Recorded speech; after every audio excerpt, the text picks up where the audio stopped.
Interesting how you mentioned it is because I didn't think the record was going to last as long as it did. To be honest with you, it was a number of athletes after myself who I deemed they were definitely capable, and to this day, I'll die by this statement that I knew they were capable and more talented to run faster than I did, but they just didn't put together that particular race, you know.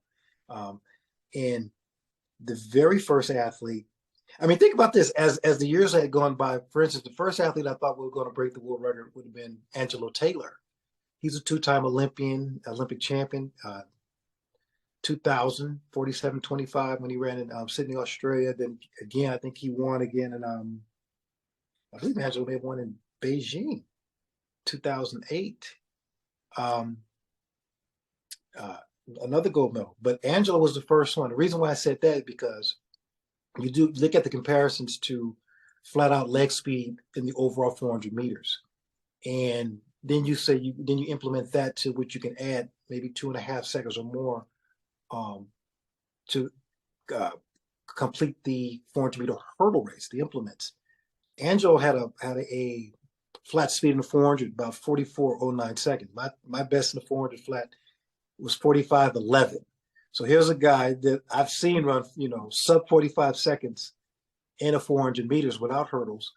And you say if you just add, you know, a few more seconds to that, 44. If you just added 2.6 seconds, 2.5 seconds at that, you're talking 46.5. So, and in one of the publications that an old coach, I believe from old Polish coach or Czech coach had written, was he had created an interval. I think it was like 2.67 seconds should be your interval between your flat 400 and your 400 hurdle time. Obviously, when I ran, that kind of threw that number out of that arbitrary number out of the window. But just looking at it in the space of time, you would think that Angelo would have ran about a 46.5, obviously breaking my 46.78 second race. But he was the first one. But he ran, won his couple of his medals, and he retired. Started coaching his sons, Karan Clement from I think it's from Port Arthur, Texas, athlete at I believe Florida, University of Florida, and he ran his best I believe was 43:32. But he had, he broke Michael Johnson's indoor record at 400 meters. Once Mike had set that record, it's just been broken by Michael Norman, I think at 44:57, or maybe a little faster than that. But Karan Clement had, like I said, he broke my collegian record at the time when I set the collegian record, well, the NCAA record, because it's different. And then, of course, him being so young of an athlete running as fast as he was, I was like, okay, it's just a matter of time till he figures it out. There's maturation in the sport itself, and that record's gone. He ran very successful, had a pretty strong career.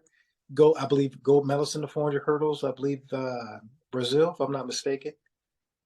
He won Rio, but he was never ever at the time to break 47 seconds then. So my record got another life to it. And the cool thing about you can say about my record was this: I got comfortable it being to a point where it would, I was looking at it getting breaking or being broken every 4 years. The fact that I had set the record in the Olympics, I'm like, okay, even if I lost the world record in between an Olympic Games, I would still hold the Olympic record.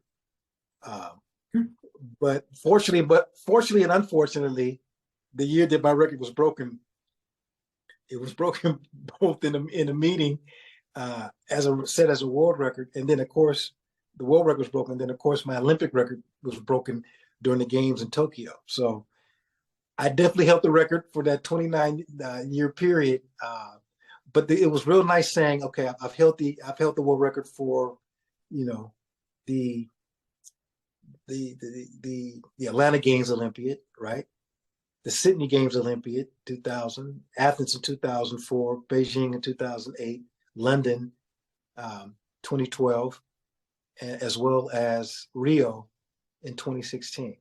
So my record has held 7 Olympiads, 28 and then some years. So that's really cool.